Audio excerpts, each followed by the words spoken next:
Donc, à cause de ce schéma de peur que vous envoyez, eh bien, vous allez mettre en place sur ce chemin du futur, eh bien, ces points vibratoires. C'est pour ça que c'est important de rester spectateur de tout ce qui se déroule et pas de se positionner pour attraper au tournant ce qui nous intéresse. C'est pour ça que les scénarios d'un film se fait à ce niveau. Et après, on l'écrit.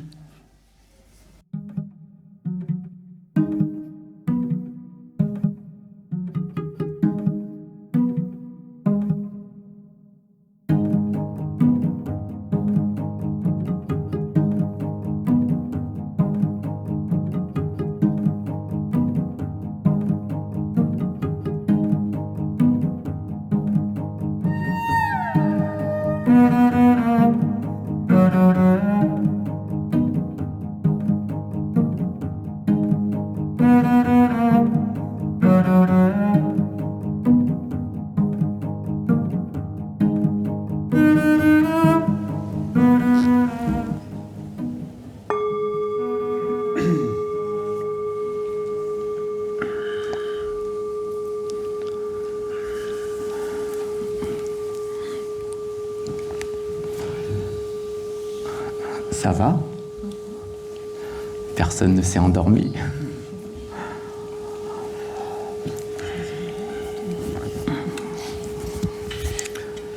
Donc, vous avez la musique, mais ceux qui sont assis au fond, peut-être à côté, peut-être que vous sentez un peu de frais. Peut-être un peu de frais, donc ça aussi, ça fait partie de votre expérience dans la pratique méditative. On peut sentir à des moments des douleurs, même physiques, des douleurs qui apparaissent parce qu'on n'a pas l'habitude d'être dans cette posture, même au niveau de notre colonne. Donc, juste essayer de garder votre posture et d'accueillir simplement ces sensations, même si elles ne sont pas agréables pour vous à ce moment-là. Je sais que parfois, quand nous sommes dans une posture de méditation, le corps ne bouge pas, la parole non plus, le mental est bien là, eh bien, il peut être préoccupé par des situations qui peuvent être des situations qui se sont passées, ou bien des situations qui ne sont pas encore arrivées, eh bien, à cause aussi de nos inquiétudes, nos projections du futur, eh bien, on n'est pas forcément rassuré, donc on va encombrer notre mental de ces éléments-là. C'est ce qui est normal dans un sens, puisqu'on ne fait rien. Et comme on a toute une histoire, soit à construire, voire une histoire à raconter, eh bien, ces histoires-là arrivent. Et ça encombre notre espace. Et si on ressasse sans arrêt cet espace-là, et avec ces éléments, eh bien, on sort de la méditation. Pourquoi c'est important de reconnaître qu'il y a une histoire qui est en train d'être racontée à ce moment-là, et de laisser l'histoire se dérouler, sans réagir, sans intervenir dans l'histoire. Et c'est comme, vous voyez un film qui se déroule à l'extérieur, et ce film rentre en désaccord avec vous, c'est-à-dire il y a forcément une situation d'injustice qui se manifeste en vous, eh bien vous allez intervenir. C'est-à-dire au lieu d'être toujours spectateur de ce qui se passe, eh bien vous allez rentrer dans le scénario qui est déjà entamé dans cette histoire-là, et vous allez vous mettre dans une posture en fait d'acteur. Alors, vous allez agir. Et ça, il faut savoir qu'on n'est plus dans la posture de méditation. Comme on est dans la réaction, dans l'action, on sort de la pratique. D'accord ? Celui qui veut conserver la méditation, même si il est dans l'action, il faut qu'il puisse se voir agir. Si on se voit agir, même si on rentre dans le scénario de la situation, eh bien on est encore dans la pratique. C'est important de bien vous positionner et pas de dire « il ne faut pas que j'y vais ». Vous pouvez y aller, mais en restant en méditation. Ça, c'est un peu peut-être compliqué à ce moment-là, parce qu'on est pris par nos propres émotions, en quelque sorte, parce qu'on n'est pas d'accord avec ce qui se passe. Eh bien, on est pris par ces courants émotionnels et sans voir qu'on est dedans. Donc, le moment où on reconnaît qu'on est dedans, dans ce courant-là, eh bien là, on ressort instantanément. C'est là où on reprend en main la méditation. Okay. Donc, en fin de compte, tout est méditation. Il n'y a pas de limite dans la méditation, il n'y a pas de frontière. Lorsque nous méditons, ce n'est pas une action, ce n'est pas une situation, voire une condition. Même une préoccupation de cet espace-là peut se transformer en méditation si on reconnaît que dans cet espace, eh bien, il y a des éléments qui occupent cet espace. Eh bien, dès qu'on reconnaît, on libère l'espace. Ça, c'est la force de la méditation. Donc, on peut être dans l'action avec la méditation. Donc, faites bien cette différence-là, parce qu'il y a une subtilité derrière lorsque nous pratiquons la méditation. C'est pour ça que quand on arrive à ce niveau de reconnaissance, eh bien, à ce moment-là, on développe ce qu'on appelle une première compétence dans la pratique, c'est cette qualité de sagesse. La sagesse, c'est cette reconnaissance de ce qui se passe. C'est reconnaître, ça se passe comme ça. Et donc la sagesse se développe à ce moment-là, arrive à ce moment-là. Donc ça, c'est le premier niveau qu'on peut avoir lorsque nous méditons et lorsque nous utilisons cette conscience pour reconnaître les choses. La deuxième compétence qu'on peut développer quand on pratique la méditation, c'est tout simplement cet instant présent. C'est-à-dire qu'on n'est pas ailleurs, on n'est pas dans le passé, même si le passé est bien présent ici, mais on n'est pas dans le passé. C'est-à-dire on n'est pas rentré dans ce courant du passé. Donc, on est dans l'instant présent, avec le passé, avec le futur, avec ce qui vient d'arriver, avec ce qui se passe maintenant. Donc, l'instant présent nous donne cette ouverture-là. Donc, c'est cette prise de cet instant présent qui va nous permettre de développer une ouverture complète et totale. Il n'y a plus de limite à ce moment-là, parce que tout est ouvert pour vivre ce qui se passe. Ça, c'est le deuxième niveau de compétence dans la pratique. Et ce niveau de compétence va engendrer un troisième niveau, qui est le niveau, en fait, où il n'y a pas d'ignorance. Comme il n'y a pas d'espace où on est sorti du présent, c'est comme on est toujours dans un continuum de présent, on est toujours dans l'instant présent, eh bien, il n'y a pas d'espace pour le passé ni pour le futur.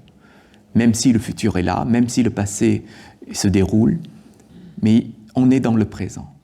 Et ça nous aide à passer ce cap de l'ignorance et rentrer dans cette compétence où on ne perd pas d'éléments de notre vie, cette vie de méditation. C'est pour ça que la sagesse est un enroulement de ces trois niveaux lorsque nous méditons correctement. Et ça nous aide vraiment à avancer dans la pratique. Je ne sais pas si vous avez compris ce que j'ai expliqué ici, mais essayez de voir où est-ce que vous êtes. Dès que vous reconnaissez où est-ce que vous êtes, eh bien vous êtes bien ici. Donc ça nous permet de ne pas être pris dans des mouvements, surtout de confort qu'on a dans la pratique de la méditation. Pour cette deuxième session, on va reprendre la posture, mais on va juste se positionner sur la respiration, hein, que vous ayez une respiration rapide, lente, agitée. Rien n'est important. C'est votre respiration. Respectez votre respiration à ce moment-là et observez simplement, sans juger, sans vraiment changer cette posture naturelle de votre respiration. Alors, prenez quelques instants pour réajuster votre posture.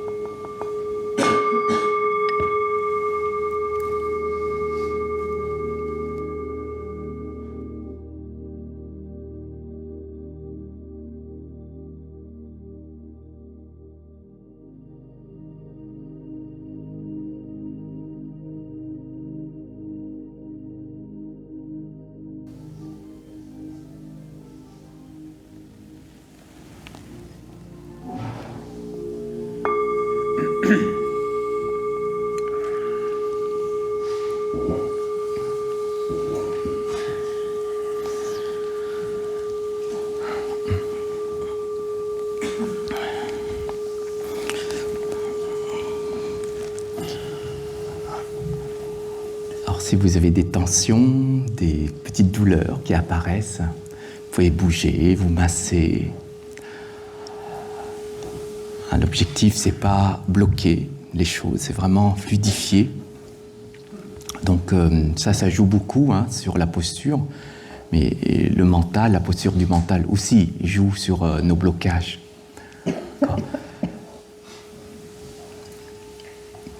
Le mental, il joue beaucoup sur les blocages des phénomènes, pas forcément physiques, des fois c'est physique aussi, mais surtout des phénomènes qui arrivent.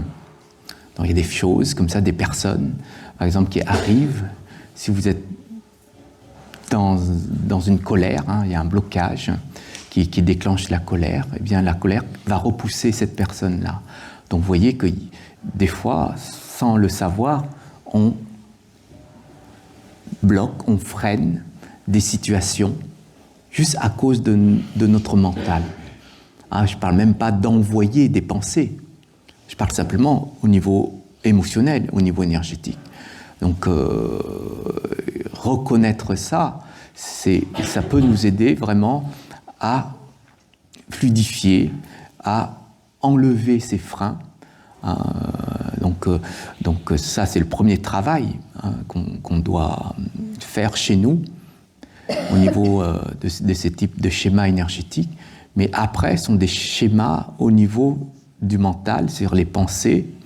Quand on envoie des mauvaises pensées à une personne, même visiblement, on ne voit pas quand vous envoyez une mauvaise pensée. Je ne sais pas si ici, quand vous méditez, est-ce que vous envoyez des mauvaises pensées à votre voisin? Vous pouvez envoyer des pensées. On dit, qu'est-ce qu'il bouge tout le temps, voilà, et sans arrêt à perturber ma pratique. Vous voyez, donc il suffit juste d'y penser.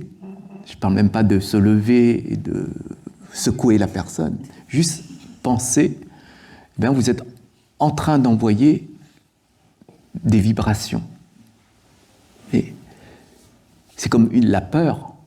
Si vous avez peur, je ne sais pas, de votre avenir, d'un résultat, d'une situation professionnelle, d'une maladie, si vous avez peur c'est lié à l'avenir. Donc à cause de ce schéma de peur que vous envoyez, eh bien vous allez mettre en place sur ce chemin du futur, eh bien ces points vibratoires. Oui. Et forcément, à un moment donné, les choses vont se concrétiser. si vous en voyez tout le temps, tout le temps, tout le temps. Et ça, c'est important de le savoir. C'est pour ça que quand on est malade, on dit qu'on a telle maladie, et derrière on développe du stress, de l'anxiété, angoissé par cette maladie, par rapport à notre futur. Eh bien la maladie va dire, bah super, il pense à moi. Donc je vais rester chez lui. Oui. C'est comme ça que les choses en fait se formulent. Là, je ne parle même pas de l'intervention du karma, mais c'est simplement à ce niveau. Ça, on dit souvent, il faut avoir des pensées positives. Alors, qu'est-ce que c'est que les pensées positives? On me dit des pensées positives. Alors, je ne sais pas, est-ce que positive vis-à-vis de qui? De nous, c'est-à-dire l'ego, c'est perso, ou des autres. Et donc, dans notre méditation, on peut voir tout ça. C'est pour ça que c'est important de rester spectateur de tout ce qui se déroule et pas de se positionner pour attraper au tournant ce qui nous intéresse. Et des fois, c'est comme si vous êtes dans la rue et vous allez vous cacher à un coin de rue pour attraper une personne qui va passer. Oui. Donc la méditation, c'est pas ça, c'est pas se cacher, c'est dévoiler. S'ouvrir, c'est dévoiler les choses. Donc faites attention à ça, soyez vraiment vigilants à ça, parce que votre avenir, vous êtes en train de la construire, de construire votre avenir juste à ce niveau. C'est pour ça que les scénarios d'un film se font à ce niveau. Et après, on l'écrit. Et donc tout ce scénario-là, regardez si ce sont des scénarios qui sont bénéfiques, utiles pour votre bien-être ou non. On dit toujours, je suis rassuré si je vois tout mon avenir. C'est vrai ça. Si votre avenir vous montre que vous avez un danger, est-ce que vous serez rassuré? Non. Si vous voulez vous rassurer, il faut vous rassurer dans le moment présent. Je suis bien, je suis rassuré. Donc c'est quand vous traversez la méditation que vous verrez ces va-et-vient. Et regardez où est-ce que vous êtes à ce moment-là. Et je pense que si on veut améliorer nos conditions de vie, eh bien, on doit déjà regarder nos pensées, ces nuages-là qui se défilent, et dire que c'est pas utile de penser à ça. Des fois, on pense à des choses et ça provoque plus de l'émotion qu'autre chose. Et donc, ça, c'est une connaissance qu'on n'a pas forcément de soi, et il y a un manque de sagesse de soi par rapport à cette connaissance-là. Donc, plus on médite, plus on va se découvrir par rapport à ça.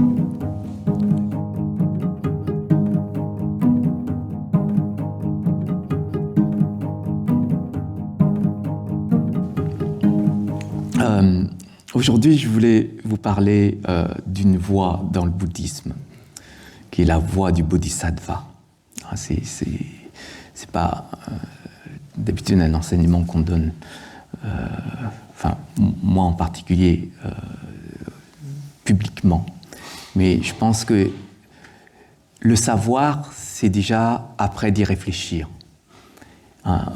Déjà voir notre position par rapport à cette voie qui est ici initiée dans le grand véhicule. Vous avez le petit véhicule, le grand véhicule, le véhicule de diamant. Dans le grand véhicule, la voie du Bodhisattva est enseignée. Dans le véhicule de diamant, la voie du Bodhisattva est aussi enseignée, mais d'une autre façon, mais pas dans le petit véhicule. Il n'y a pas de voie de Bodhisattva dans le petit véhicule. Avant de vous enseigner, enfin de vous expliquer ce que c'est que cette voie, je voulais juste vous donner en fait la position de vous-même, ça veut dire vous reconnaissez votre position. Est-ce que vous êtes une personne qui est beaucoup plus ici, c'est-à-dire vers vous, vers votre bien-être? Est-ce que vous êtes une personne qui est plus là-bas, c'est pour le bien-être des autres?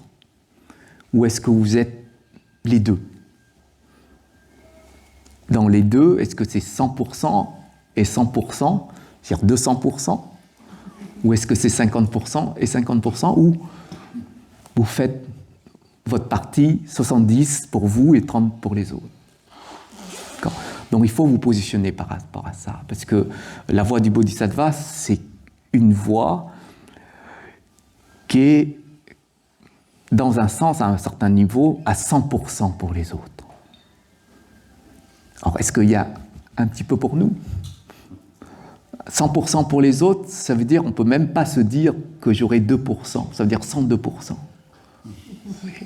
100%, ça veut dire rien pour nous et tout pour les autres. Donc, vous pouvez vous positionner par rapport à ces trois choses pour voir, voilà, est-ce que c'est adapté aujourd'hui, hein, pas plus tard, mais aujourd'hui, à ma façon d'être. La voie du Bodhisattva a été enseignée par le Bouddha après son éveil. Lorsque il a vu que les êtres ont besoin de cette voie, et donc il a invité à ce moment-là les bodhisattvas dans ses enseignements, et donc il a enseigné publiquement cette voie parce qu'il y a un besoin d'aller sur cette voie pour les êtres, et aussi de faire cette universalité du bouddhisme comme une nature universelle de l'éveil. C'est le moment où il a vu, où il a enseigné que tous les êtres ont cette nature d'éveil, qu'il a dit « je vais enseigner la voie du bouddhisme ». Comme les êtres ont tous cette nature d'éveil, tout le monde peut devenir un Bouddha, hein, qu'il n'a pas enseigné dans le petit véhicule, dans la première tradition. Et que tous les êtres ont cette nature de Bouddha, dont tous les êtres peuvent devenir des Bouddhas, dont tous les êtres, s'ils veulent devenir un Bouddha, doivent passer par ce niveau de Bodhisattva. C'est-à-dire, si parmi vous, il y a des personnes qui disent « mais moi, je ne veux pas devenir un Bouddha », bon, ben, il n'y a pas lieu d'être un Bodhisattva. Si vous dites « moi, je veux réaliser cette nature d'éveil d'un Bouddha », eh bien, ce sera une obligation pour vous de passer par cette case de Bodhisattva. Il n'y a pas de, on pourrait dire, voilà, d'option ou d'autres chemins, on va dire comme ça, d'autres cases. Vous êtes obligé de passer par cette case, comme dans un jeu de loi. Vous avez le final, et avant ce final, vous avez la case 63, c'est ça? Je ne sais plus. 60. Enfin, en tout cas, c'est cette case-là qu'on a avant d'y accéder. Or, c'est pour ça que quand on est dans la voie, quand on décide d'être dans la voie du Bodhisattva, on doit apprendre petit à petit au lâcher-prise. Il n'y a pas d'autre moyen. Or, lâcher-prise, ça veut dire aussi de se déconnecter, de moins s'attacher à soi. C'est à des moments de s'effacer. Vous voyez, c'est comme si vous voulez, je ne sais pas, arroser les plantes, ici, ben, si vous voulez vous effacer, vous attendez que tout le monde sorte de cette pièce et vous allez arroser les plantes. Là, personne ne vous voit. Vous voyez, il n'y a pas besoin de dire « je vais me montrer ». On est complètement effacé. Effacer, ça veut dire aussi ne plus porter d'intérêt personnel. C'est pour ça qu'à un moment donné, il y a cet état qu'on se dit dans la pratique de la voix, être désintéressé de soi, pas des autres. Les autres portent pour nous toujours un intérêt infini, mais pour soi, pas d'intérêt. Les seuls moyens, les seuls états qui nous aident aussi à avancer, ce sont les besoins qu'on a, les outils qu'on a besoin pour aider les autres, et pas les outils qu'on a besoin pour s'aider soi. Et si vous dites « je médite pour moi, pour mon bien-être, mon équilibre », eh bien vous prenez l'outil méditation pour vous. Mais si vous dites « je médite pour les autres », eh bien ça, il y a une subtilité derrière. Parce qu'on ne voit pas forcément comment je peux méditer pour les autres. Alors, quand vous êtes en posture de méditation, vous pouvez vous dire « je vais méditer pour les autres ». Comment vous pouvez méditer pour les autres? Est-ce que vous avez une réponse à ça? En prenant conscience de notre schéma, notre fonctionnement. Dans cette posture. Dans cette posture. En dédicaçant les mérites. Après la posture. Lorsqu'on regarde nos schémas pour faire changer nos schémas, et voire même désintégrer nos schémas, est-ce qu'on est dans la posture d'un bodhisattva? Non. On prépare la posture du bodhisattva. On prépare le terrain. On n'est pas dans la posture du bodhisattva. La posture du bodhisattva, c'est pas ici, c'est là-bas. Donc on ne peut pas regarder nos schémas à ce moment-là. Donc dans l'état de bodhisattva, ce n'est pas dans la préparation pour entrer dans l'état de bodhisattva. Donc quand vous préparez, vous n'êtes pas dedans. C'est pour ça que des fois, on fait des choses bien pour les autres, mais c'est notre perception de faire des choses bien pour les autres. Mais dans cet échange avec les autres, il y a ce moi aussi. Donc on n'est pas dans l'état de bodhisattva, on est juste dans un état du monde, de sensibilité, d'affect, mais pas dans l'état de bodhisattva. C'est pour ça que la voie du bodhisattva, c'est une voie qui nous permet d'être dans des conditions précises pour vraiment considérer qu'on est dans l'état de bodhisattva. C'est pour ça que c'est compliqué pour beaucoup, mais comme on est sur une voie, on est sur un chemin où on va petit à petit changer. Si vous êtes sensible aux êtres, il y a une ouverture sur la voie. Les personnes qui sont insensibles aux êtres, c'est beaucoup plus compliqué. Mais si vous vous occupez de vous avant les autres, parce qu'on a des personnes qui sont comme ça, qui disent « moi, avant, il faut que je sois bien avant pour pouvoir aider les autres ». Est-ce qu'il y a des personnes comme ça ici? Soyez honnête avec vous-même. Je pense qu'on est tous un petit peu. Tous un peu. Eh bien, sachez que lorsque vous œuvrez pour les autres, même si vous êtes en souffrance, même si vous n'avez rien, vous dites, il faut que j'ai un travail avant de pouvoir donner de l'argent aux autres. Mais sachez que la voie du bodhisattva, c'est une voie très puissante. Si on est à 100% dedans, ça conditionne, ça positionne toutes les pierres qui n'existaient pas avant sur notre chemin. Mais nous, on ne voit pas. Le Bouddha, lui, il disait, quand vous êtes dans cette voie et que vous allez agir pour les autres, non pas parce qu'il y a de l'affect, non pas parce que vous êtes sensible, c'est parce que vous avez les qualités qu'il faut. Hein, vous avez cette compassion infinie, vous avez cet amour universel pour les êtres. Eh bien, c'est ces qualités qui vont parler dans la situation, et pas vous. C'est-à-dire que vous devez vous considérer juste comme un canal de transmission de ces qualités pour œuvrer. Je ne sais pas si vous avez compris. Hein? Donc c'est dans ce sens-là. C'est pour ça que l'intérêt n'existe plus pour nous.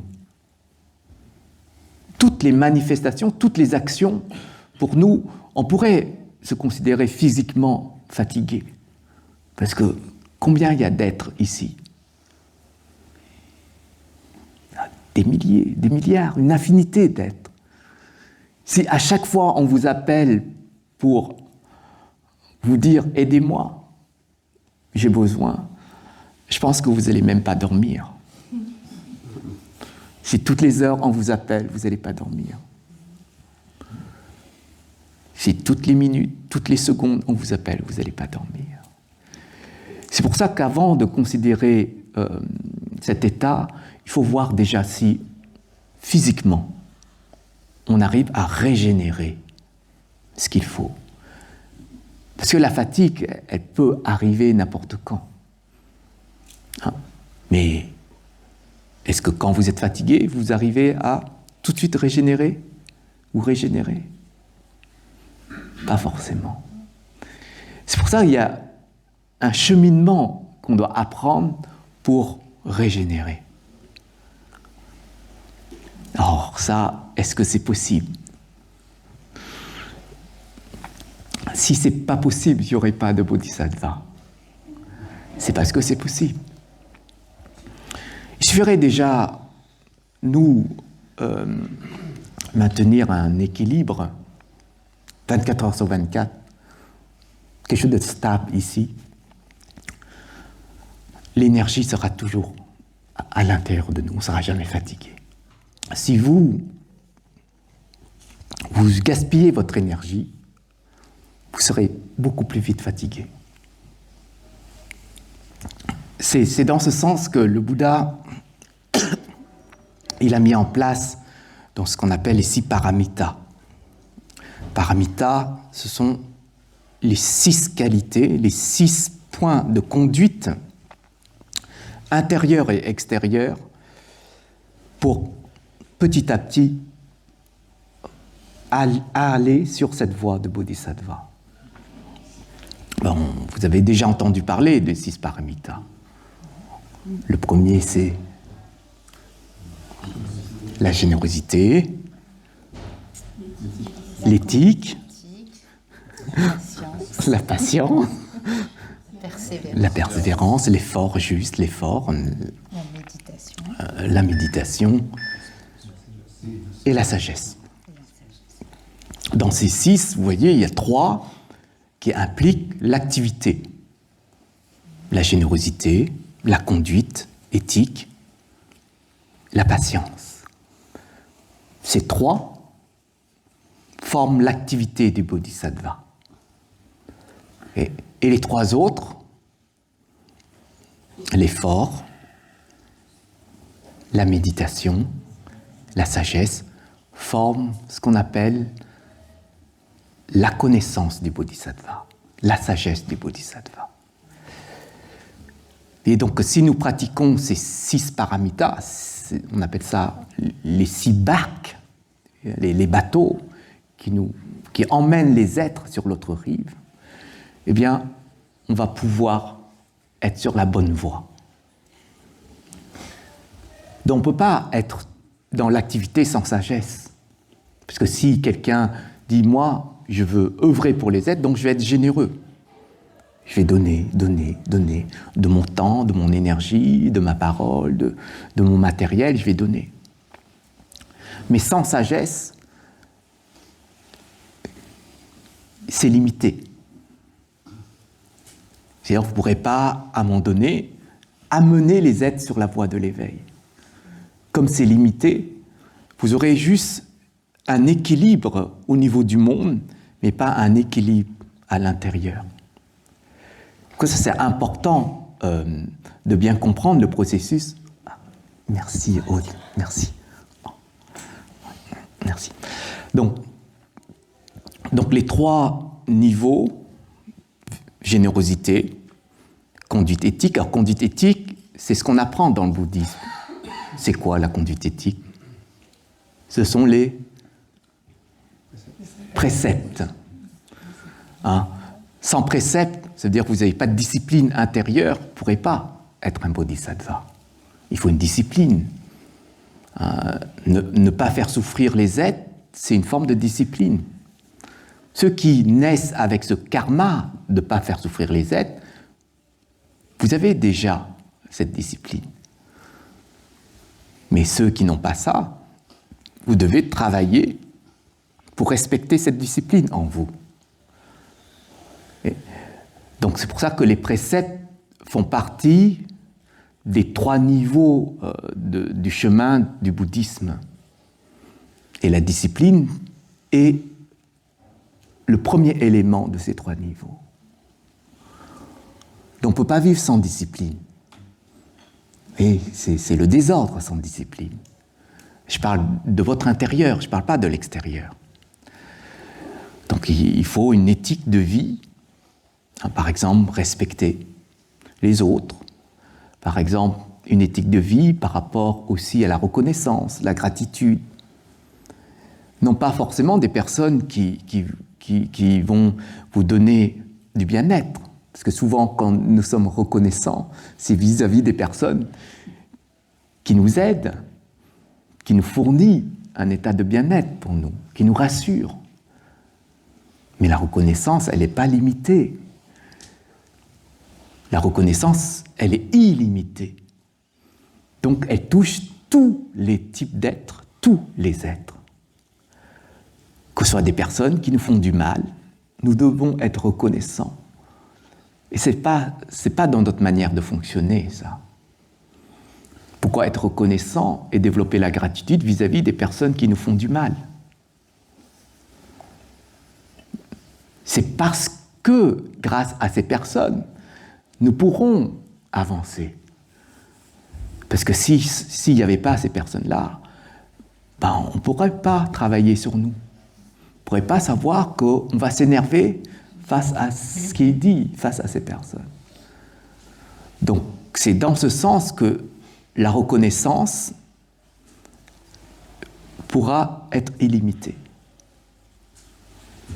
Et le bodhisattva ne voit pas par les sens, c'est-à-dire visuellement, au niveau de l'écoute, ce qu'ils entendent, ce qu'ils ressentent. Le bodhisattva voit beaucoup plus loin que ça. Il ne voit pas l'apparence des êtres, mais il voit le karma des êtres. C'est-à-dire que vous devez toujours mettre en avant le karma des êtres avant de réagir. Parce que si vous mettez votre réaction face non pas au karma, mais face à la réaction, à l'image des êtres, eh bien, c'est l'émotion qui va vous rattraper. Mais si vous regardez le karma des êtres, vous allez comprendre. Et c'est en comprenant la logique de ce type de comportement que vous n'allez pas dire que c'est injuste. Que tout est juste.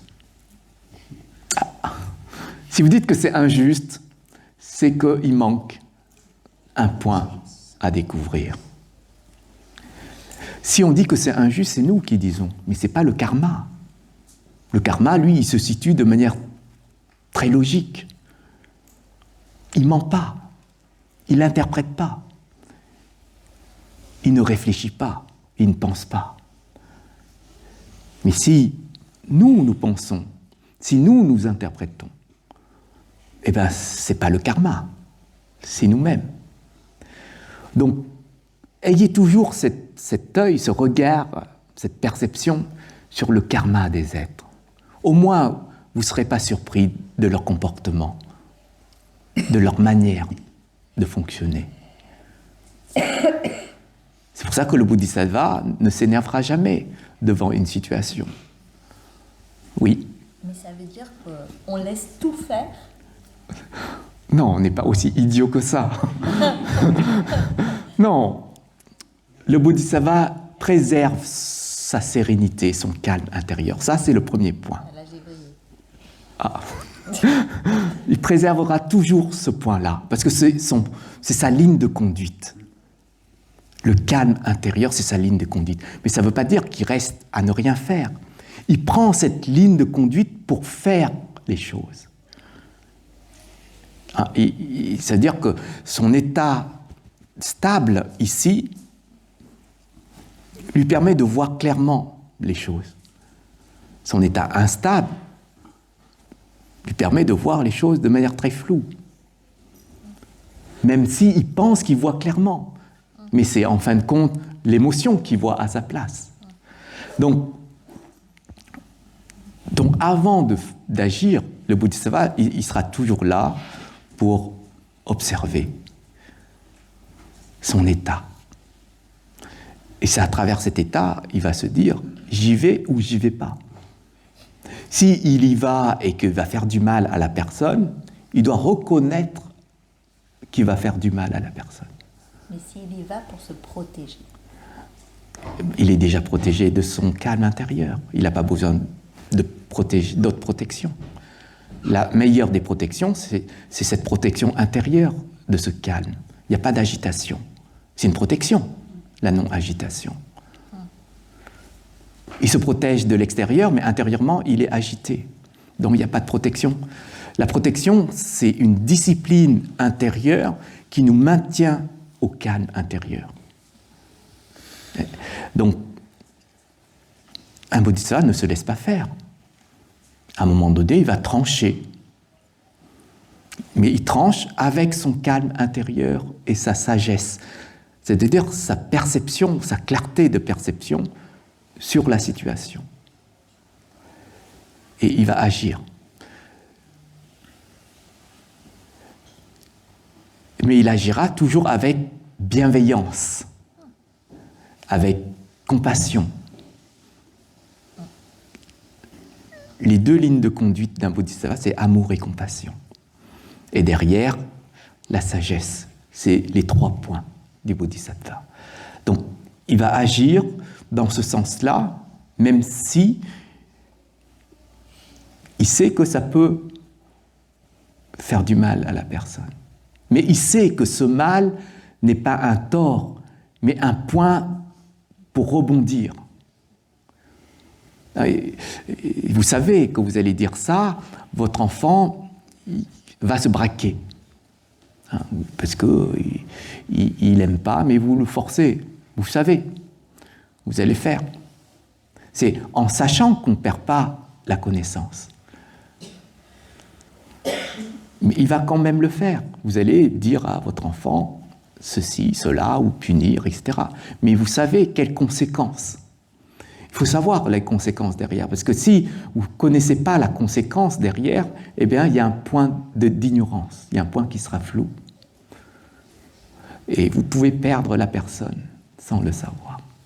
C'est pour ça que la sagesse est un point clé sur la voie du bodhisattva avant d'entamer les actions.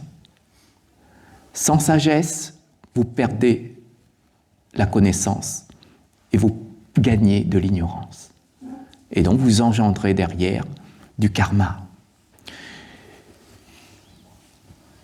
C'est tout un ensemble qu'on doit essayer de comprendre et pas un point précis. Donc, si vous reconnaissez que ce que vous avez, je ne sais pas, agi, comment vous avez agi, comment vous avez réagi, vous voyez dans votre passé proche ici que ça ne s'est pas bien passé, intérieurement pour vous, hein, et qu'en pensant agir dans ce sens, vous protégez votre zone, c'est de l'ego. Une protection, c'est une protection intérieure uniquement pour le bodhisattva, pas une protection extérieure. Le bodhisattva peut perdre sa vie et en protéger beaucoup d'autres. Vous voyez, celui qui dit « moi, je vais mourir pour sauver tout un pays », eh bien, c'est dans un élan, peut-être de bodhisattva, mais peut-être pas. Peut-être c'est à cause d'une colère de cette personne qui maltraite tout le monde. Il va prendre son émotion et il va agir. Mais peut-être c'est en conscience. Il sait très bien l'impact de cette action dans le futur. Donc il va agir en conscience avec un état de sérénité intérieure. C'est pour ça que des fois on voit des grands maîtres qui s'immolent et qui restent en méditation. Ils savent très bien l'impact de leur action sur le monde à ce moment-là. Ils restent dans un état de sérénité, non pas dans un état de souffrance. Et ça, c'est tout cet aspect en fait, du bodhisattva.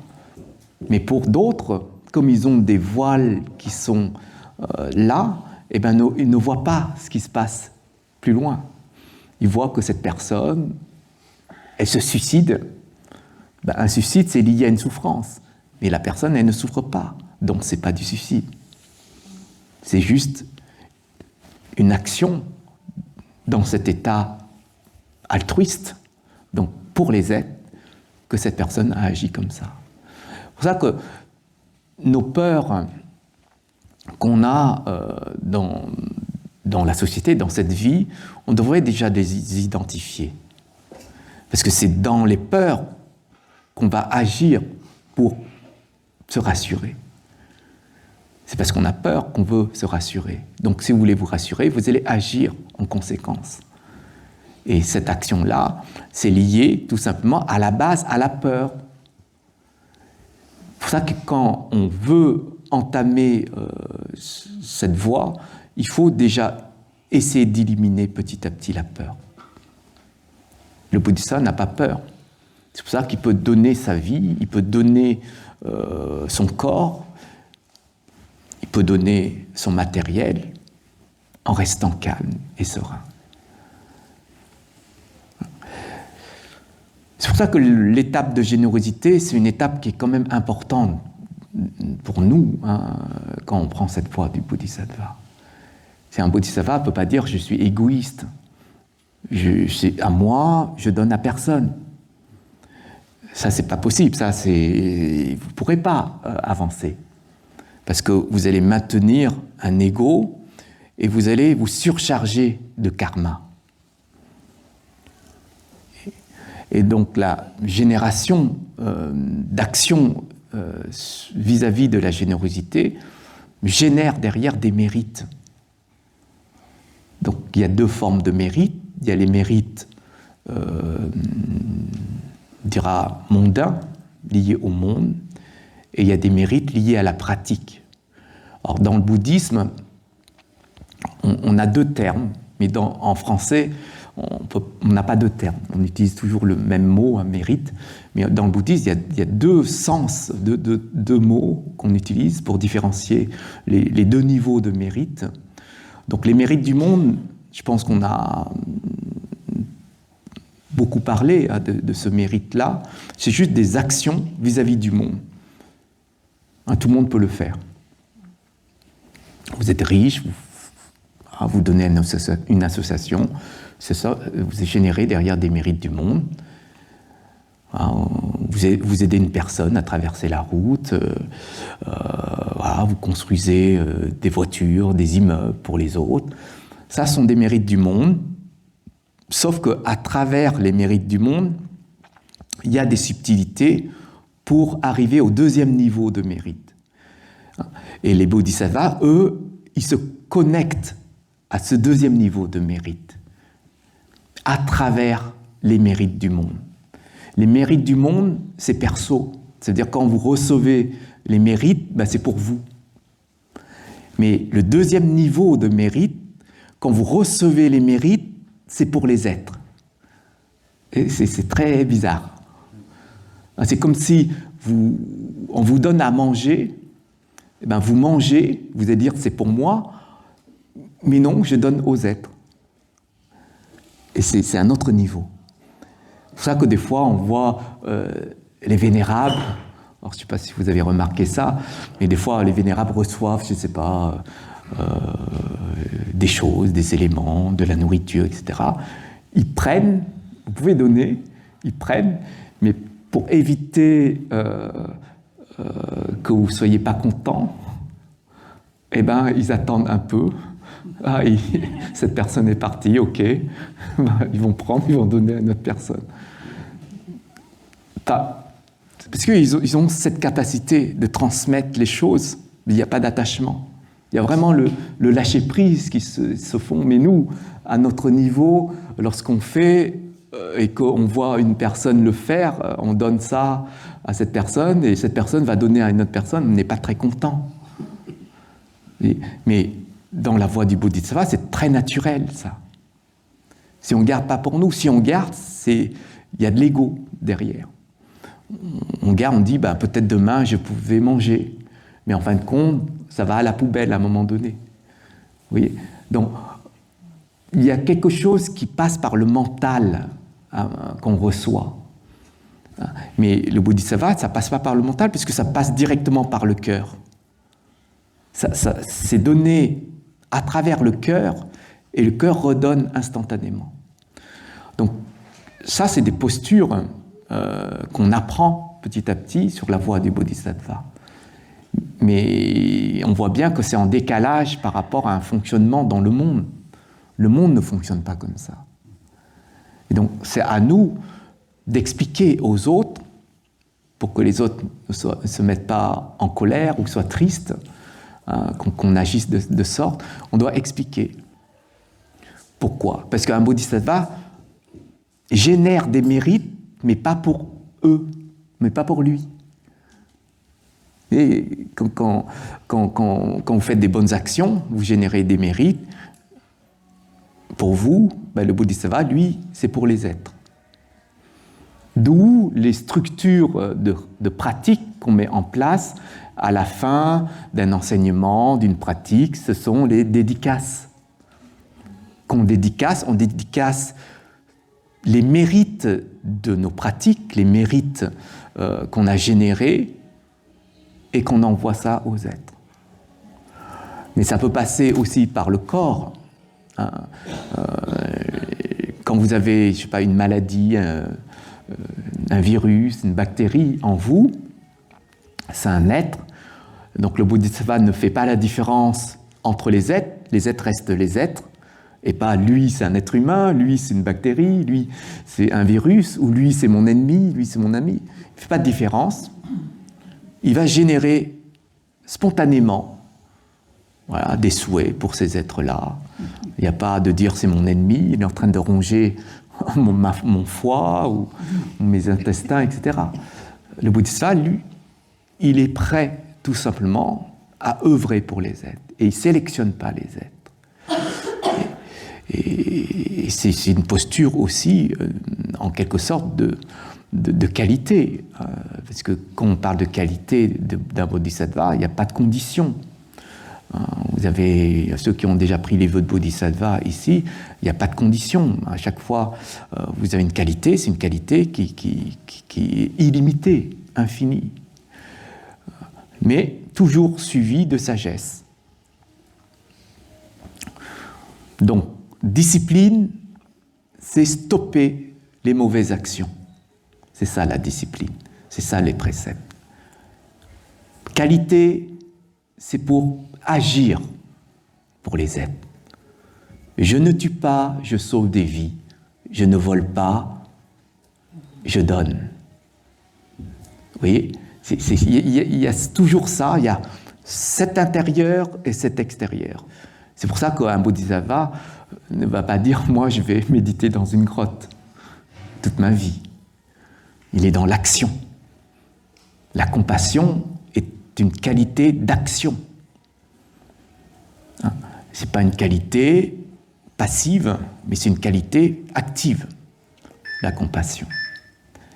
Donc, si vous comprenez cette voie, eh bien, vous allez petit à petit vous rendre compte de vous-même par rapport à vos qualités, limitées ou non, vos actions, dotées de sagesse ou non, et les conséquences. Et il n'y a pas de passé. C'est-à-dire un bodhisattva reconnaît ses erreurs dans le passé, même s'il ne sait pas exactement ce qu'il a fait. Dans ses vies passées, il a dû faire des choses. Aujourd'hui, il reçoit une situation dans sa vie, sur son chemin de vie. Il accueille, il accepte. C'est comme s'il laisse passer, il lâche prise, parce que c'est quelque chose qui est dû à cause de ses dettes karmiques. Donc, il sait que c'est quelque chose qui doit payer, il va le faire. Mais il ne dira pas, c'est pas juste, pourquoi est-ce que ça m'arrive? Et après, il va bloquer, en fin de compte. Et c'est comme vous avez des dettes vis-à-vis de votre location de maison, par exemple. La banque va retirer ou l'agence va retirer, et bien vous dites à la banque de bloquer. Voilà. Ce qui est dû, ce qui est dette karmique, il faut payer. Donc il y a toute cette largeur de sagesse que le bodhisattva va acquérir. C'est-à-dire, il ne voit pas sa vie, mais il voit le karma se dérouler. Et tout ça, ça donne du sens pour lui, comme il voit l'impermanence. Les choses, quand elles arrivent, fait partie de cette loi de l'impermanence. Il verra, c'est impermanent, rien d'extraordinaire. Donc il ne va pas dire que pourquoi ça m'arrive, pourquoi il y a cette personne que j'aime qui s'en va, qui décède. Pour lui, tout fait partie de cette connaissance qu'il a pu acquérir à travers son écoute, à travers ses expériences, à travers son analyse.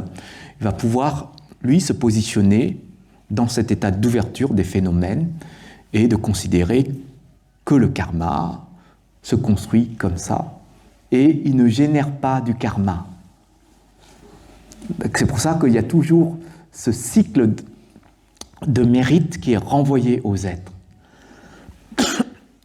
Il n'y a pas de gestion karmique, c'est-à-dire de lien karmique entre lui et les êtres lorsqu'il œuvre pour les êtres. D'accord.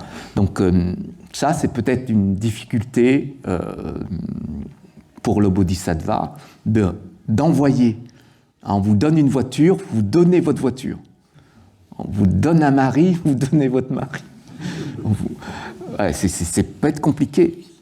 Donc il faut à chaque fois être conscient de ça. Et si vous avez un besoin pour les êtres, vous prenez. Si vous dites « j'ai besoin de la voiture pour les êtres », vous prenez la voiture qu'on vous donne, mais pas pour vous. Il faut que vous puissiez faire le taxi, gratuitement, parce que c'est pour les êtres. Oui.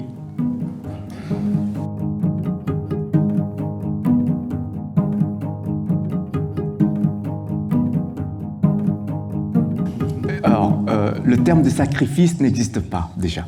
Sur la voie du bodhisattva, on ne sacrifie pas notre gâteau pour l'autre. Il n'y a pas de sacrifice. Ce n'est pas qu'on partage. Le bodhisattva ne partage pas. Il ne dit pas ce soir, mon mari reste ici, demain, il va chez toi. On ne partage pas. Il n'y a pas de partage. C'est comme un gâteau. Donc on donne. Voilà. Mais il n'y a pas de sacrifice dans le sens où je vais sacrifier ma vie pour sauver les autres. C'est-à-dire je vais supprimer ma vie. Le bodhisattva ne sacrifie pas. Il sait qu'il y a un besoin. Cet être-là a besoin, je sais pas, de mon cœur. Je vais donner mon cœur. Mais je suis heureux. Je ne me sacrifie pas. Parce que j'ai une perception beaucoup plus loin que ça. Le cœur, c'est juste un concept, un élément qui est temporaire. Mais le Bodhisattva, lui, il voit beaucoup plus loin. En Occident, on a souvent le sens de la connaissance de moi, et puis je vais vers les autres. C'est à ce niveau en Occident. C'est normal qu'on a ce type de réaction. Mais en Asie, surtout sur la voie du Bodhisattva, il n'y a pas ici. C'est tout de suite là-bas. Une mère peut être un grand Bodhisattva. Un parent peut être un grand Bodhisattva. S'il y a une discipline, s'il y a les qualités d'amour pur, de compassion pure, ce sont des grands Bodhisattvas. Ils n'ont pas besoin de faire plus de choses. Parce que nous, on pense, Bodhisattva, c'est faire des choses de plus en plus pour les êtres. C'est-à-dire de plus en plus d'êtres. Non. Un Bodhisattva, il peut faire juste pour s'occuper d'un seul être ici.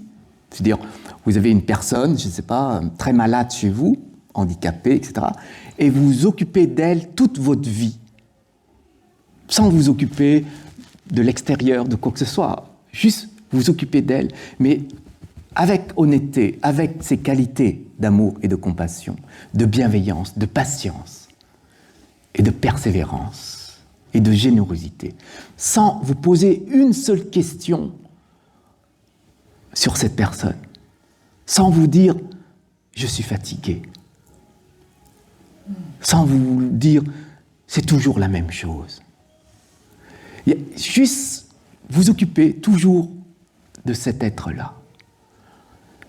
Eh bien, la fleur du Bodhisattva va éclore et son parfum va se répandre. Vous voyez, c'est très subtil des fois, parce que nous, on ne voit pas ça. Mais les gens pensent qu'être Bodhisattva, c'est œuvrer pour tous les êtres. Mais ce qu'il y a à l'intérieur de vous, vous savez ce qu'il y a à ce moment-là, quand vous allez œuvrer pour les autres. C'est comme quelqu'un qui va être bénévole dans une association, aider une association qui aide d'autres pays, d'autres zones dans le monde. On pourrait. Mais ça, c'est juste des actions du monde. Parce que on a un peu de peine de voir cette zone-là en souffrance. Donc on peut le faire. Mais ce n'est pas forcément dans cet état de bodhisattva. Et parfois, on travaille dans des associations et puis il y a des jalousies qui se créent. Il y a des conflits qui se créent aussi. Des fois, on peut s'énerver parce que l'autre n'a pas fait comme on voudrait. Ça s'est toujours fait comme ça, et puis tout d'un coup, on veut changer. Ça nous irrite un peu. Donc on voit bien que même si on pense qu'on est sur la voie altruiste, mais des fois, ça ne fonctionne pas comme ça, la voie du bodhisattva. Pour ça, quand on s'occupe des êtres, il faut s'occuper en regardant les qualités intérieures chez nous. Qu'est-ce qu'on peut nourrir ? Quelles sont les qualités qu'on peut envoyer pour nourrir notre action ? Et pas au niveau mental, c'est vraiment au niveau du cœur. Le bodhisattva, c'est un être du cœur. Et il va œuvrer que par le cœur. C'est-à-dire, il n'y a pas cette notion de sacrifice, ni d'attente sur quoi que ce soit. C'est pour ça qu'on se désintéresse de soi-même, c'est ce terme. On n'est plus dans l'intérêt de soi lorsqu'on agit, mais toujours pour les autres. Oui.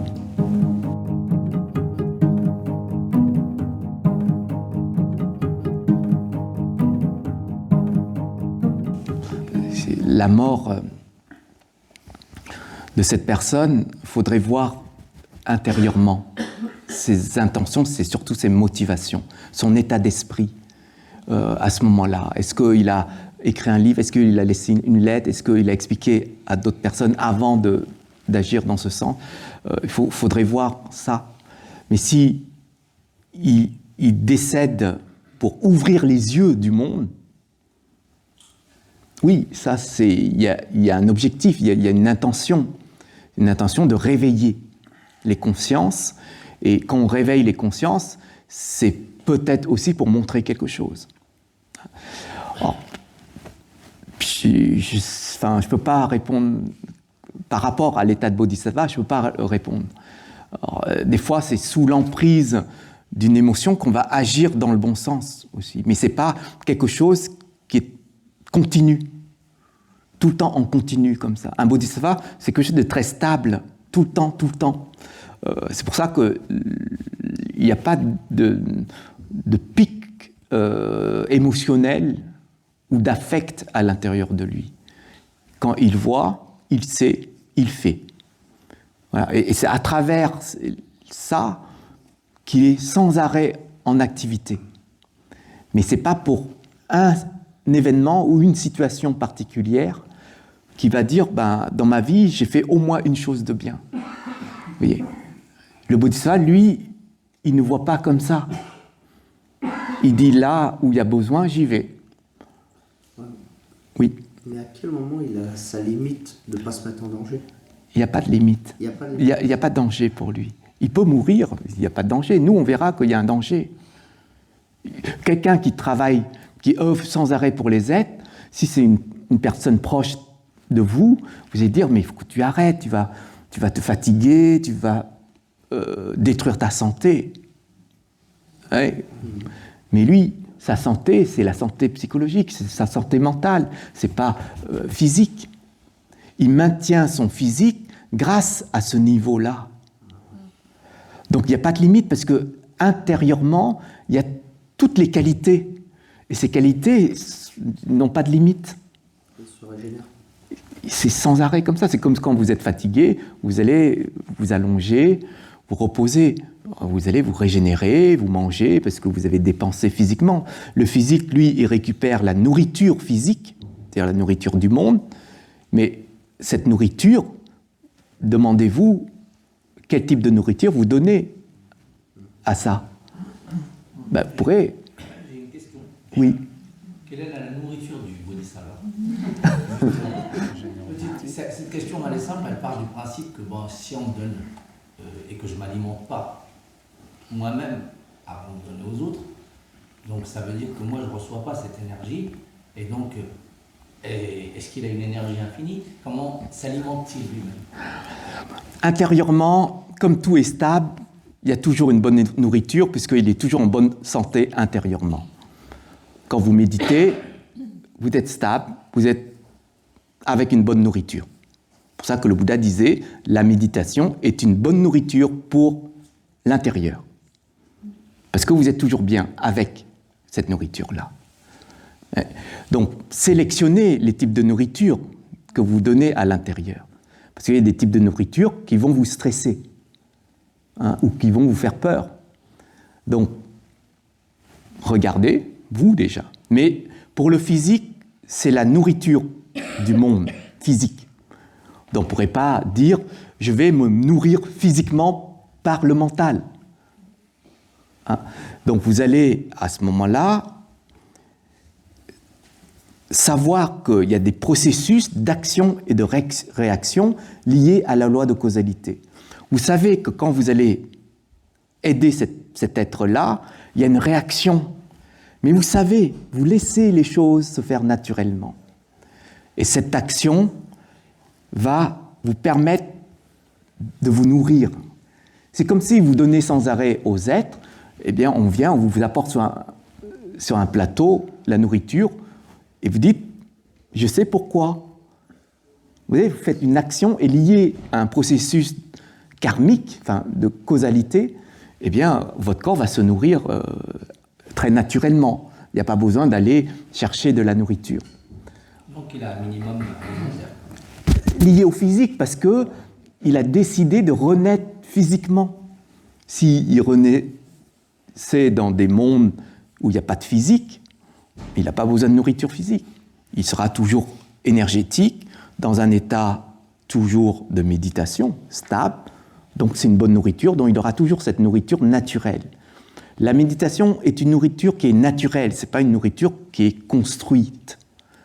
Nous, on construit des fois la méditation, telle manière de méditer, des moyens de méditation, etc.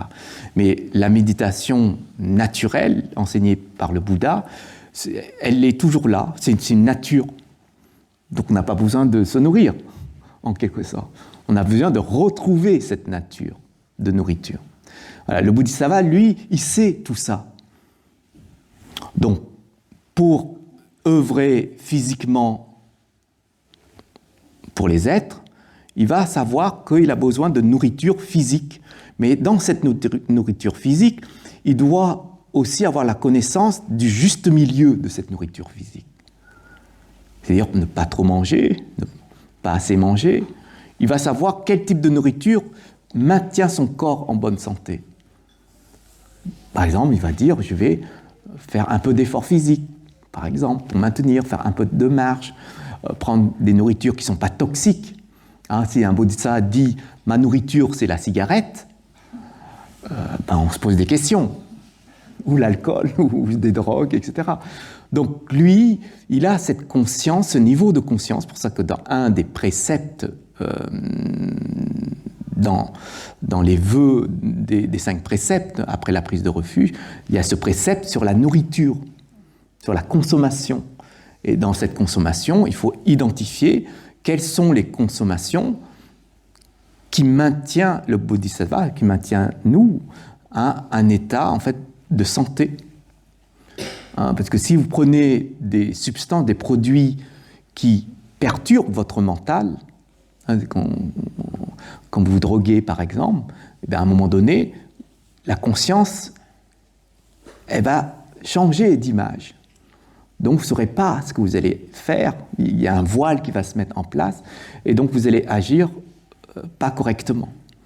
Donc c'est arriver à identifier les types de postures et la manière de prendre ces aliments pour pouvoir maintenir un juste milieu, un juste équilibre intérieur, c'est-à-dire au niveau énergie, et extérieur au niveau physique, pour être utile aux êtres. Oui.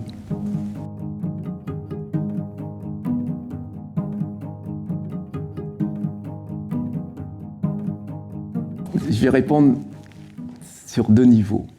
Le premier niveau, lorsqu'on est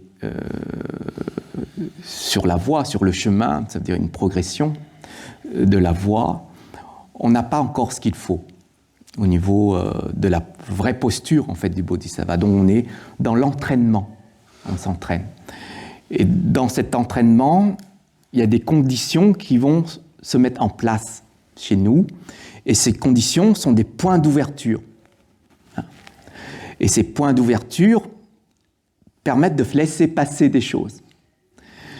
Et le bodhisattva, lorsqu'il a confiance en ces points d'ouverture et ces passages-là, il peut se connecter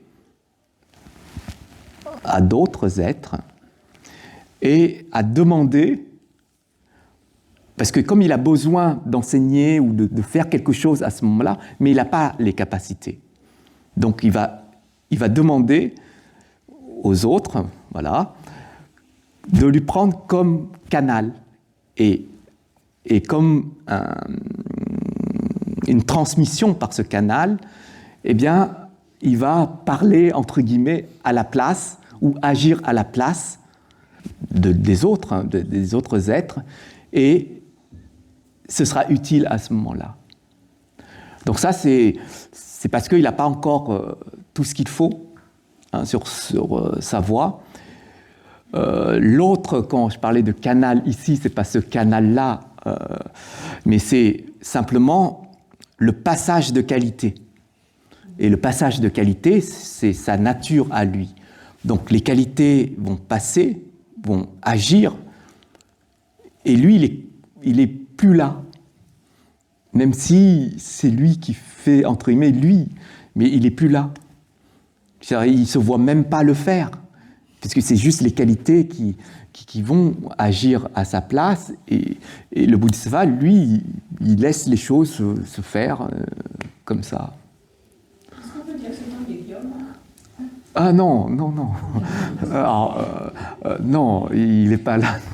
Non. Après, il pourrait développer toutes les qualités qu'il faut et toutes les conditions qu'il faut, évidemment. Mais après, les bodhisattvas ont une ligne de conduite propre au sens qu'il a voulu donner aussi. Donc les qualités qu'il veut mettre en place, ça fait partie aussi de cette ligne de conduite, mais ce n'est pas forcément des médiums, non, c'est des êtres qui ont un corps ou non physique, mais qui vont œuvrer pour les autres. Après, ça dépend de la progression sur les différentes terres du bodhisattva. Ça dépend aussi de sa pratique et de comment il évolue. Donc, de toute manière, lorsqu'on commence, on va analyser tout ce qui va être dit, tout ce qu'on va recevoir, et après, on verra à travers nos actions quel type de qualité on va mettre en place, comment on va réagir, surveiller nos états aussi, mais pas chercher. Le Bouddha ne cherche pas à développer des capacités, des compétences. Il ne cherche pas du tout. Lui, il fera avec ce qu'il a. C'est pour ça qu'il y a une forme de sagesse pour pouvoir, lui, se positionner sur ce qu'il peut faire et ce qu'il ne peut pas faire. Et s'il est connecté au-dessus, eh bien, c'est un support pour lui.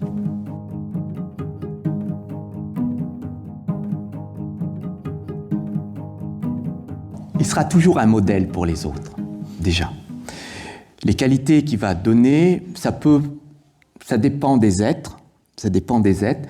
Il y a des êtres qui vont se connecter à ces qualités et qui vont voir tout de suite, qui vont s'imprégner. Donc il y a quelque chose qui les inspire à voir et à comprendre. Mais le bodhisattva, c'est juste on va dire la surface du bodhisattva. Tout ce que je vous ai expliqué ici, au niveau de ses actions, c'est juste la surface. La profondeur du bodhisattva, c'est aider les êtres à se connecter sur la voie de l'éveil, à se connecter, et pas simplement aider pour aider. Donc, il a aussi des outils, on appelle ça des moyens habiles, où lorsqu'il va dire, lorsqu'il va faire, pac, ça déclenche une condition chez l'être, et l'être va se connecter sur la voie de l'éveil. C'est pour ça que dans les enseignements, il y a 4 types d'actions en fait, du bodhisattva qui ramènent les êtres sur le chemin de l'éveil. Et dedans, il y a des moyens habiles à travers je ne dirais pas 4 actions, mais ces 4 formes. Et dans ces 4 formes, il y a des outils qui vont permettre au bodhisattva de s'adapter déjà aux besoins des êtres, mais en même temps d'aller plus en profondeur sur la connaissance des êtres et débloquer quelque chose qui est bloqué chez eux. Et derrière, les êtres vont se connecter à la voie de l'éveil. Et surtout, c'est la voie du bodhisattva. C'est comme si vous dites à un copain, « Viens, aujourd'hui, je vais méditer à la pagode. Viens, ça va te faire du bien. Là, je te vois trop stressé et tout. » Vous pouvez dire ça, mais c'est tellement naturel des fois chez nous de le dire parce qu'on voit notre ami ici pas bien. Comme on est bien, on va juste proposer. Eh bien, juste ça peut être quelque chose de très naturel, mais le bodhisattva voit beaucoup plus loin. Il voit lorsqu'il va dire, ça va déclencher un processus, et la personne, quand elle va venir ici, il y a un truc qui va s'enclencher derrière. Mais pas faire dégoûter. Parce que des fois, on pense bien faire, mais avec le temps ou avec les conditions qu'on a apportées, ben, la personne elle va être dégoûtée. Vous imaginez, vous amenez quelqu'un que vous connaissez ici, on vous ouvre la porte et on vous dit bah, dehors. La personne qui vient pour la première fois, ça surprend. Et vous pouvez dire non, mais c'est normal, c'est tout le temps comme ça. Vous connaissez le lieu, mais la personne qui vient pour la première fois, elle ne connaît pas. Donc, si vous avez ce discernement-là et cette sagesse, vous savez qu'aujourd'hui, ce n'est pas le moment. Mais la personne, elle est peut-être timide vis-à-vis de beaucoup de monde. Et bien, vous allez utiliser des moyens qui soient adaptés à cette personne. Peut-être venir un jour où il n'y a personne. Et donc, c'est toute une habileté du bodhisattva qu'il faut voilà, apprendre et puis expérimenter. Hein, c'est beaucoup d'expérience. Le bodhisattva n'a pas peur de l'expérience. Il n'a pas peur d'y aller. Il n'a pas peur de souffrir. Il n'a pas peur d'être fatigué. Il y va avec sagesse, avec qualité, avec persévérance. Et en parallèle, il pratique parce que c'est en enseignant, en aidant les autres qu'on s'aide soi-même. Et c'est ça qu'il faut comprendre. C'est pas je vais d'abord me connaître et après je vais aider les autres. On dit toujours, je ne sais pas si vous avez déjà entendu cette phrase, un enseignant, lorsqu'il enseigne aux élèves, il apprend toujours des élèves. Et lorsqu'il apprend aux élèves, il comprend mieux. Et quand il comprend mieux, il continue à enseigner. En fin de compte, il se nourrit intérieurement des êtres, sans leur dire. Vous voyez, donc c'est vraiment cette puissance énergétique qu'on ne peut pas imaginer lorsqu'on est sur la voie du bodhisattva. C'est vraiment quelque chose de très fort. Oui. Est-ce que tu en as déjà rencontré Des bodhisattvas? En chemin. Oui. En chemin, oui. Et à quoi on les reconnaît? Il y a une étiquette bodhisattva. Non, enfin, vous savez, un Bouddha peut passer devant nous, on ne le reconnaît pas. S'il ne se dit pas « je suis un Bouddha ». Mais un bodhisattva ne dira jamais, il sera toujours transparent. Donc si nous avons des voiles devant nous, nous ne verrons pas, parce que nous avons ces voiles-là qui ne nous permettent pas de voir clairement ces êtres-là. C'est pour ça que quand nous voulons nous connecter à ces êtres-là et reconnaître ces êtres-là, il n'y a que le cœur qui le reconnaît, pas le mental. La reconnaissance par le mental est faussée. Il y a quelqu'un que vous voyez toujours, je ne sais pas, présent pour les autres, toujours là, en activité pour les autres, il n'y a pas de question. Vous donnez, il redonne, il fait de mal à personne, vous le faites du mal, il ne fait pas de mal à vous. Comment vous pouvez... Enfin, s'il ne montre pas cette posture, vous ne pouvez pas le reconnaître.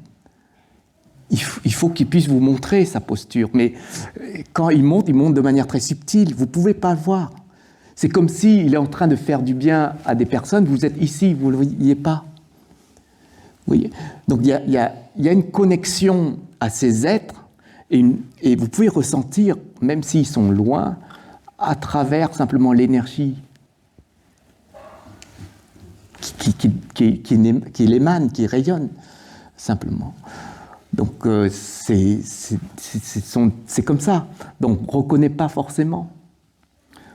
Et celui qui est animé de compassion, vous ne pouvez pas reconnaître, à part à travers ses actions. Mais même des fois, à travers ses actions, on pourrait même interpréter, il fait toujours son malin. Vous voyez, même à travers ses actions sincères, honnêtes, avec les qualités pures, à cause d'une jalousie, vous allez voir cette personne autrement. Oui. Donc c'est ça, c'est ce qu'on appelle les voiles de la pratique. Oui. Et est-ce que le bodhisattva lui-même, il sait qu'il est bodhisattva parce qu'il ne doit pas avoir ce recul d'anonymat? Non, il sait pas qu'il est... En fait, l'état de bodhisattva, c'est un état naturel chez nous, parce qu'on dégage les qualités naturelles. Donc c'est quelque chose de naturel, donc il n'y a pas à dire. Quelqu'un qui a une bonté ne dira pas « je suis bon, regardez ». Ça émane naturellement. Un Bouddha sait qu'il est un Bouddha, mais il ne va pas dire, il est juste là pour aider, voir des subtilités, pour montrer. Mais il n'est pas là pour dire lui, parce qu'il est complètement détaché de ça. Bodhisattva, c'est juste une nature, et ce n'est pas un concept. On ne conçoit pas un bodhisattva, ou un état de bodhisattva, ou une apparence de bodhisattva. C'est une vraie nature chez nous, comme la méditation, comme l'amour, la compassion, la sagesse, l'éveil, ce sont des natures. Et vous ne construisez pas la compassion. Et c'est tout la dimension du bouddhisme dans le sens profond en fait, de l'éveil et de la sagesse.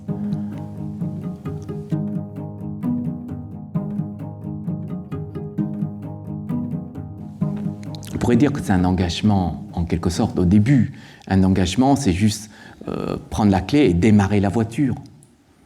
On s'engage et puis on appuiera sur l'accélérateur pour rouler. Donc c'est juste ce démarrage-là. Donc je pense que l'engagement, c'est juste pour qu'on puisse commencer, mais rien de plus. Les préceptes, les vœux, les préceptes de Bodhisattva, c'est juste pour être précis dans notre manière de fonctionner par rapport aux 5 préceptes qu'on a dans la prise de refuge. Là, c'est beaucoup plus précis. C'est comme si vous allez décortiquer le premier précepte, ne pas tuer, par exemple, ne pas ôter la vie des êtres, et ça va être beaucoup plus précis. C'est-à-dire il y a une attention qui va être beaucoup plus précise, être vigilant de plus en plus sur une posture. Les préceptes de refuge, c'est des préceptes du monde. Celui qui respecte les préceptes du refuge va renaître en tant qu'être humain dans la vie d'après. Tandis que celui qui va beaucoup plus loin, il y a les préceptes qui va rentrer de manière beaucoup plus subtile, eh bien, il passe à un niveau au-dessus. Donc, la renaissance, c'est à travers l'action. C'est comme tout à l'heure, je vous ai expliqué, la barrière, ce sont les préceptes, mais le Bodhisattva, lui, il ne va pas rester dans la barrière, il va traverser la barrière dans l'action. Être généreux, sauver des vies, protéger les familles, utiliser une parole juste, etc. Donc, il va aller un peu plus loin. Donc, ça dépasse ce qui est lié au monde, ça rentre dans quelque chose de beaucoup plus intérieur. Donc, ce qui touche l'énergie intérieure va toucher les mondes énergétiques. Et donc, les mondes énergétiques, c'est les mondes qui s'élèvent, comme l'énergie. Voilà. Donc, ils vont renaître dans ces sphères-là. Donc,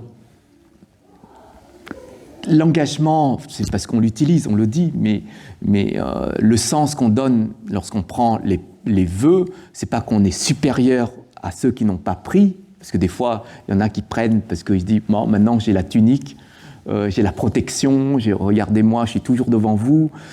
Non, un bodhisattva, c'est celui aussi qui reste humble, qui reste toujours au même niveau des êtres. Pour pouvoir aider les êtres, il faut rester au même niveau des êtres. Donc il va se positionner par rapport à ça, mais ce qu'il a en plus, c'est cette connaissance de cette discipline précise par rapport à ses actions. Il va respecter cette discipline-là et il va agir avec la subtilité des outils et l'habileté des enseignements pour les êtres. Et ça sort du cadre du monde. On n'est pas dans une action du monde.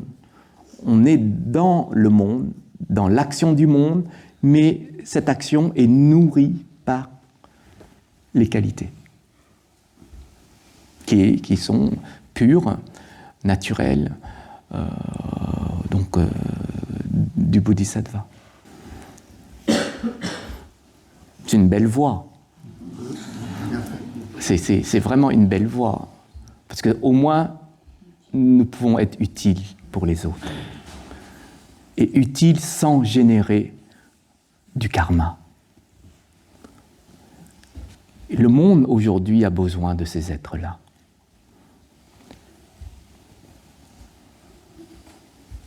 Je pense que nous sommes sur le même bateau.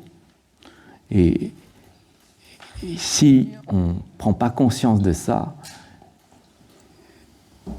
eh bien, on peut faire couler le bateau. Pour ça, il faut des êtres qui sont attentifs, comment fonctionne le bateau, la fragilité du bateau, ce qui manque dans le bateau. Et c'est sûr et certain qu'on galère. Mais le Bodhisattva ne dira pas ça. Il dira, c'est la galère, mais c'est pas grave. On y va. Et c'est toute une force, en fin de compte. Quand vous avez ça, c'est vraiment une force. Et cette force nous maintient réellement dans cet état d'équilibre. Et ce qui est beau, c'est qu'il agit avec son cœur, l'amour. Oui. C'est ça sa force. Et on a tous. Celui qui dit « j'ai pas de cœur », je ne crois pas. On a tous un cœur. On a tous les qualités. On a tous ces natures-là. Il y a juste ces voiles, ces schémas qui sont différents chez nous. Donc, je pense qu'il faut regarder vraiment les choses telles qu'elles se présentent et puis voir où est-ce qu'on va, quels sont nos choix pour notre chemin et y aller, quoi. Parce que des fois, c'est la peur. La peur parce qu'on va vous dire, mais tu sais, si tu es sur la voie du bodhisattva, si tu prends les préceptes du bodhisattva, si tu fais une mauvaise action, le karma est multiplié. Oui, ça fait peur, ça. Pour une personne qui est ordinaire, qui n'a pas pris de vœux ou de préceptes, pour la même action, le karma n'est pas pareil. Si on vous dit ça, vous allez peut-être réfléchir un peu plus longtemps. Mais la nature ne réfléchit pas.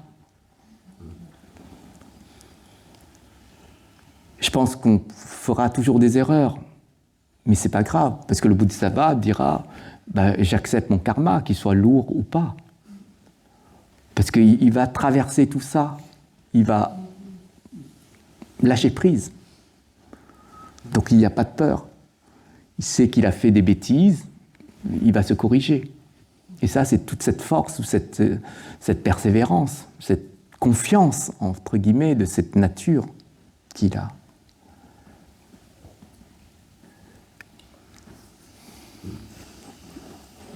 Bon, j'espère que ça vous fait cogiter. Chúng sanh vô biên thệ nguyện độ phiền não vô tăng, thệ nguyện đoạn pháp môn vô lượng, thệ nguyện học Phật đạo vô thượng, thệ nguyện thành. Nguyện đem công đức này hướng về khắp tất cả đệ tử và chúng sanh đều chọn thành Phật đạo. Plein de bonnes choses pour vous. Vous pouvez garder la feuille.